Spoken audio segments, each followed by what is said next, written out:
こんにちは。すぐ使えるスポーツコーチングテクニックのお時間です。加藤です。よろしくお願いします。はい、今日もやっていきましょう。今日のテーマはこちら。理由を知る選手は上手くなるということで、前々回ですね、久保健さんと井上さんの対談の時に少し話題になったので、今回テーマにしていきました。じゃあ、理由を知るってことはどういうことかというのを説明していきましょう。すべての物事には理由がある。ということで、物事っていうのは、スポーツでいうとスキルとか戦術。で、理由というところには人によっては原則って言ったり本質って言ったりします。厳密に言うと言葉の意味は違うんですけど、文全体の理由、意味は一緒かなと思うんで、好きな言葉を選んでください、皆さんね。はい。ということで、じゃあ理由を知る選手がいない場合はどうなるかっていうのを、わざわざですね、苦手な歴史の話でちょっと話して、歴史ってことでもないですけど、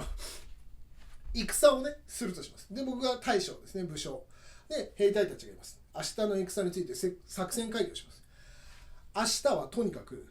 全員がまっすぐ行けて、真ん中をまっすぐ行って攻めていくっていうのを皆さんに言います。で、兵隊たちは、おおって言って、明日の決戦に臨みます。では、なんで僕が真ん中に行けっていうと、相手軍の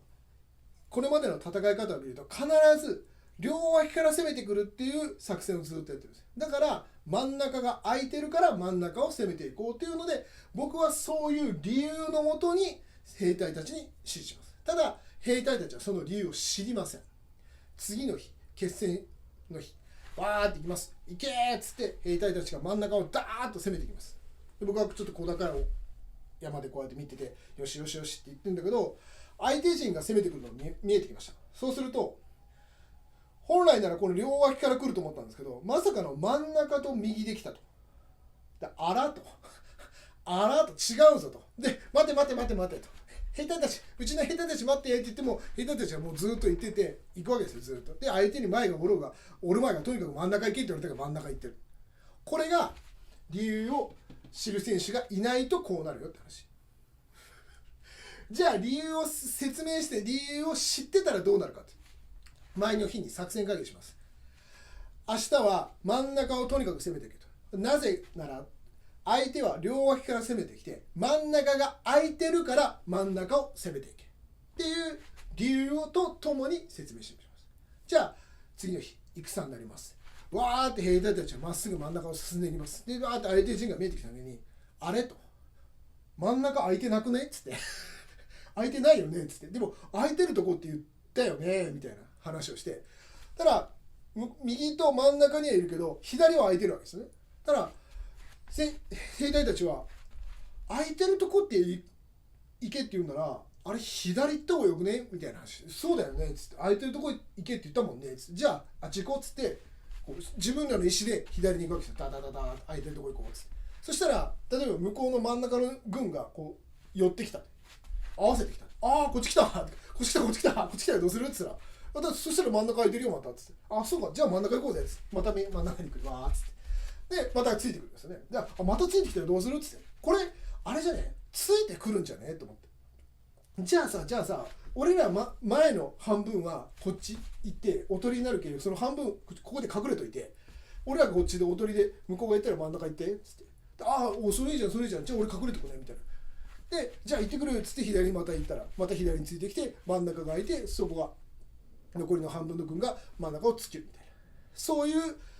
感じですなんでこの例えしたかもよくどうしてもこれが喋りたかったんですけど、戦で例えるならそういう感じだから、その兵隊たち、兵隊って言い方もよくないんですけど、選手たちが自分らで考えるようになるってことですね。で、考えるようになるって言ったら、さっき言ったように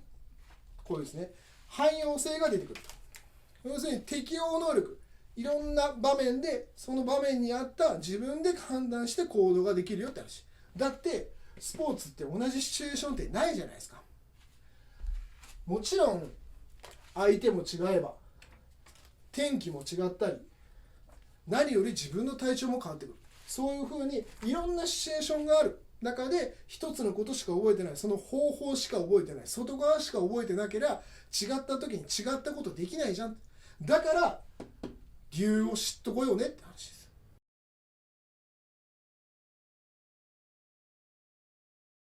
そんな時にですね、ちょうどよくこのドラマがありました。ドラゴン桜2ってですね、阿部寛さん主演のブスとバカは東大に行けっていうやつ。あのドラマの第3回でめちゃくちゃタイムリーなことを言ってました。こちら、物事には本質があると、全く同じことを言ってますね。はい、なんでドラマにあったくだりをちょっと説明させていただきます。ユナイトっていう英単語をどうやって覚えようかと。ただ単純に単語帳みたいなんでユナイト、団結するっていう覚え方ではなくて、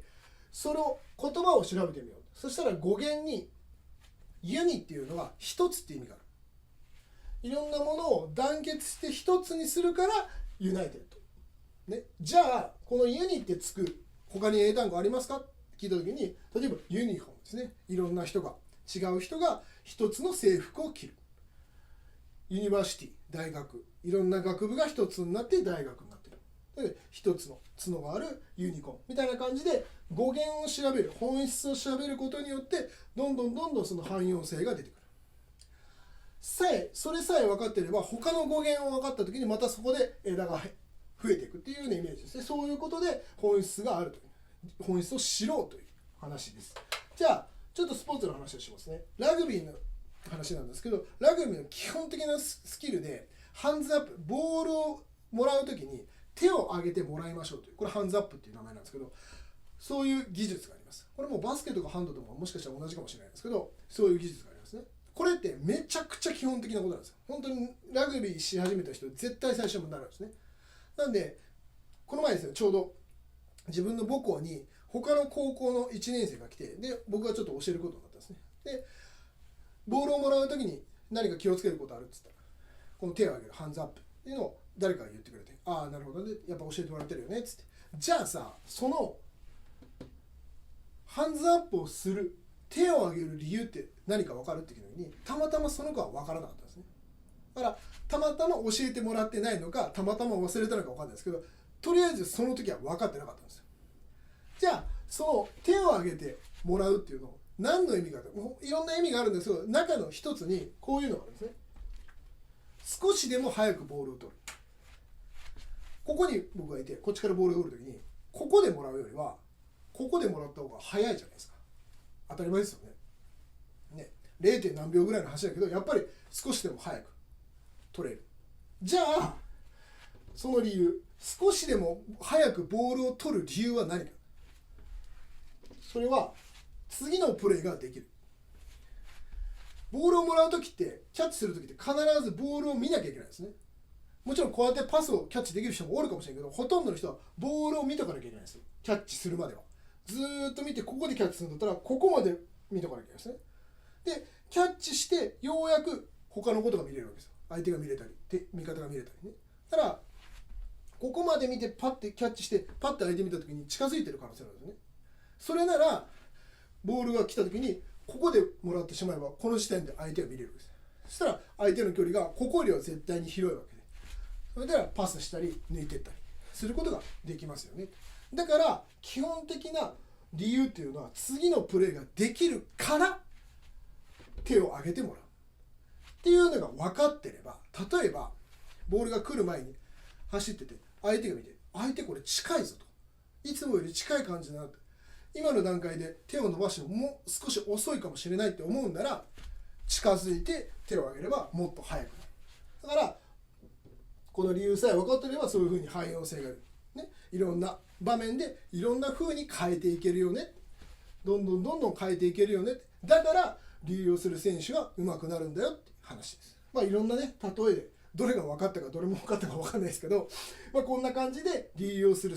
知る選手はいい選手になると。じゃあその選手ってどうやったらなるのっていう話をちょっと後半でやっていきたいと思います。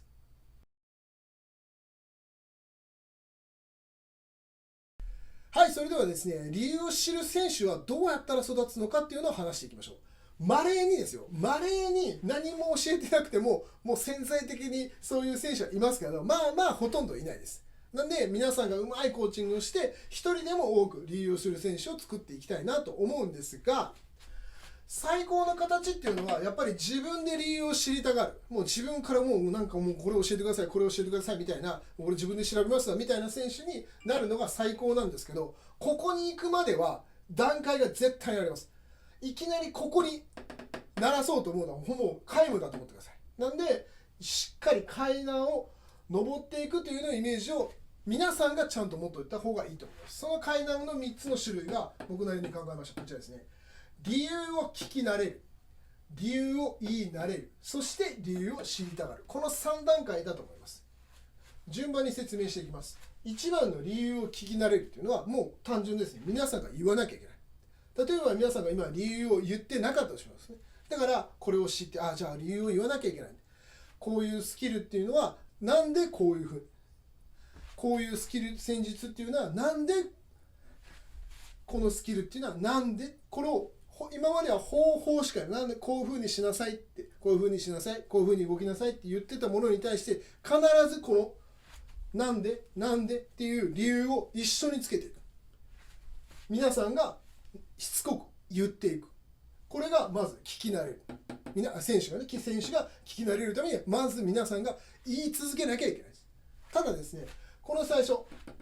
理由を言いないともウォーミングアップだと思ってください。どういうことかというと、頭には入りません。選手の頭には入らないと思ってください。だってさ、皆さん今まで方法しか言ってなかったんですよ。こうしなさい、こうしなさい、こうしなさいっつって言ってるだけだったんです。それがいきなりある日から理由つけてでそれをこっちは言ったからってなんで覚えてないのってなるのはあまりにも理不尽です。わかりますこれ。イメージの話なんですけど、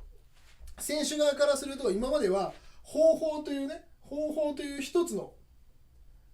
ボールしか投げてもらうと。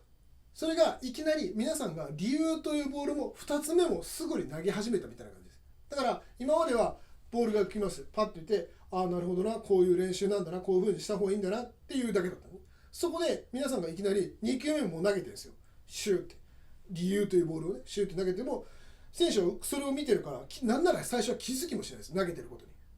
で、スーって言って、わかりましたって言って、こっちからすると、おい、理由投げたからおいってなるんですね。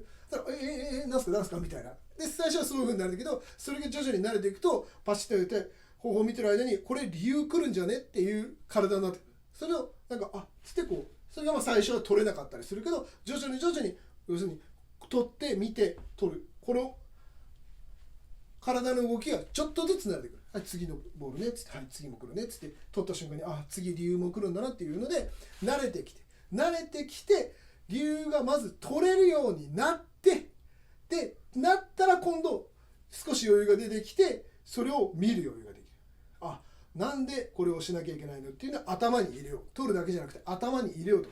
頭に入れるようになって、ようやくインプットです。なんで、この理由を聞き慣れるっていう、自分が言ったからすぐ頭に入ってるなんて絶対に思わないでくださいね。ゆっくり頭のこのキャパをちょっとずつ広げていくイメージでしっかりやっていってください。で、それが今度できるようになってだいぶ慣れてくる。インプットにも慣れてきた選手が。ただ次の段階に行きましょう。理由を言い慣れる。どういうことかというと、さっきのね、2球の球って言いましたね。方法の球と理由の球っていうのがこっちが方法でこっちが理由だとすると、さっきみたいに方法投げました、理由投げました、両方取れるようになりましたって、例えば5回の練習で同じように両方投げます。で、選手は両方受けてるようになって、両方見れるようになってきた。慣れてきました。ちょっとずつ上に上がってきます。で、理由を言い慣れる。最初の方は同じように投げます。方法投げて、理由方法投げて、方法投げて。で、5回目だけ。5回に1回ぐらいの割合で、方法の球を投げて、相手に聞きます。この技術ってなんでだと思うって。どういう理由があると思う？聞きます。ただ選手は今まではずっと取ってたんですね。取る専門だったらずっと取ってたのが、ある一球に関しては理由が来なくて、おっつってどうしたみたいな。そしたら聞いてくるんですね。この理由なんだと思うっつって、理由？今までのこのずっともらってきたこの理由を今度は自分で作らなきゃいけないんだと。で、自分で理由っていう球を選んで、そうか、こういう理由じゃないかなと思って投げるわけです。投げ返す。初めて投げ返す。アウトプットするんですね。で、コーチがそれを受け取る。でも、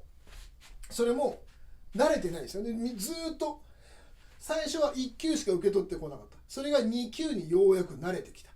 で次は投げることもさせられるようになってきた。でも最初は慣れてないんでうまくいかないです。うまく投げれないんです。でそれも含めていいんだよいいんだよと、どんどん投げてこいという風な感じで心大きく見守ってあげて、これが例えば1球投げれるようになったらこれをちょっとずつ減らしていく。で5回のうち3回は聞いていこう、2回は聞いていこう、3回は俺が言うけどみたいな感じで自分の中でコーチが割合を少しずつ減らしていく。これがずっと続いていく。慣れてくると徐々にこの数が減っていく。で最後の段階、理由を知りたがるところまで行った時にはコーチは方法を投げる、選手が理由を投げる、方法を投げるっつってこうなっていく。で理由は全て選手から投げられてくる。これになるともう知りたがる、十分いわゆるこう入ってるモードに入ってる状態になります。で大事なことですね、3番こちら見ての通りコーチの役目が少なくなります。最初思い出してください。1段階にいた時にはコーチは方法と理由を10球投げてました、全部。それが徐々に減ってって最終的に5球しか投げてません。単純にこの5球って何かって言ってもよく分かんないと思うんですけど、例えばで言うとこういう風なものでコーチの役目が少なくなっていく。さあ皆さん、この動画全部見てる人はなんとなく今気づいたことがあると思うんですよね。わかります？賢明な視聴者の皆さん、最高のコーチは教えない吉井正人さんのこの僕が分析した回でステージ1とか2とか3とかっていう階段の話しました。それってまさにこれと一緒なんじゃねえかなと思います。あの時も僕はステージ1から3にかけて選手とコーチの距離感っていうのは変わってくるよと、立場って変わってくるよねって話したんだけど、まさにこういうことなんですね。やることが減ってくる。で時に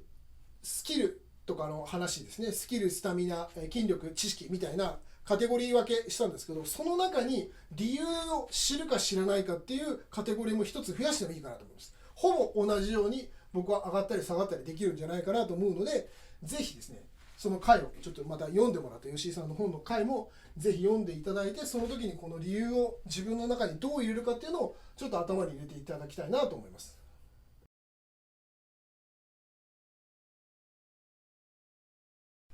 はい、それではもう少し具体的な話していきましょう。こちら、理由を聞き慣れるっていうところの階段では、先ほども言いましたけど、コーチが理由をつけていくって話をした。ただ、それで気をつけなきゃいけないポイントがこちらですね。成功も失敗も理由がいる。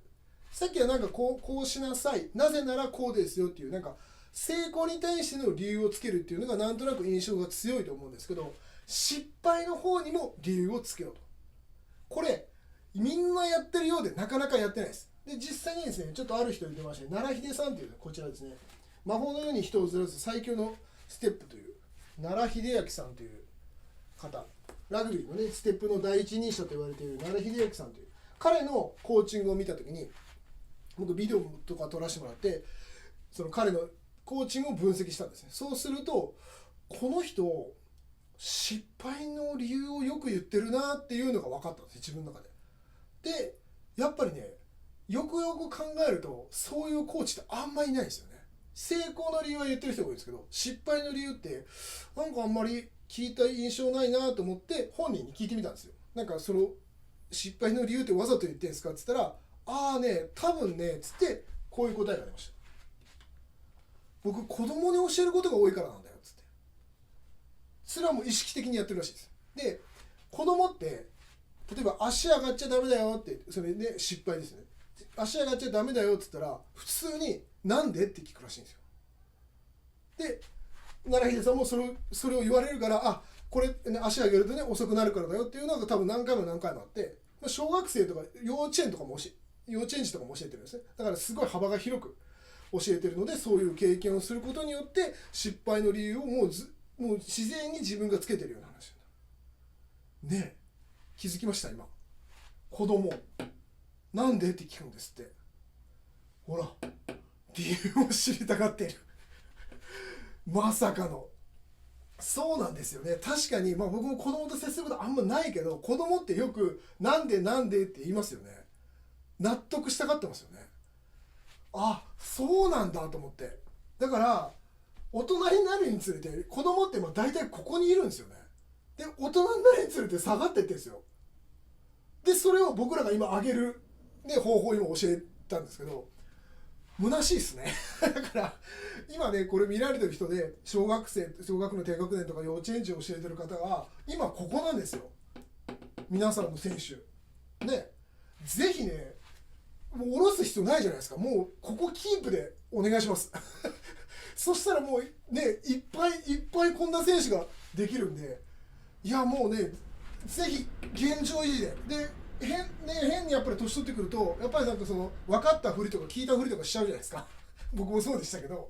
あ、なるほどなって、ここをもっとキープできればいいかなと思うんで、もしね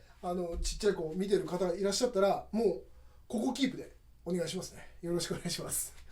では次ですね、ここ2番のところに行きます。理由を言い慣れる選手になるためのポイントで、やっぱり質問、ここですね、発問、これが大事になってきます。非常に大事です。質問と発問の違いみたいなのありますし、発問っていうのははっきり言って非常に難しいです。こんな簡単にねさらっとできるものではないので、また別の回でしっかりとあります。で下の多分概要欄にも貼ってあるんで、ぜひそれも含めてこの回と発問の回も含めてこれをちょっと調整してほしいなと思います。なんで今日はちょっと発問に関してはさらっと言いますね。発問、もう最大の掟、発問に対しては最大の掟がこちらです。否定、見えない、否定しない。これも絶対です。絶対やってください。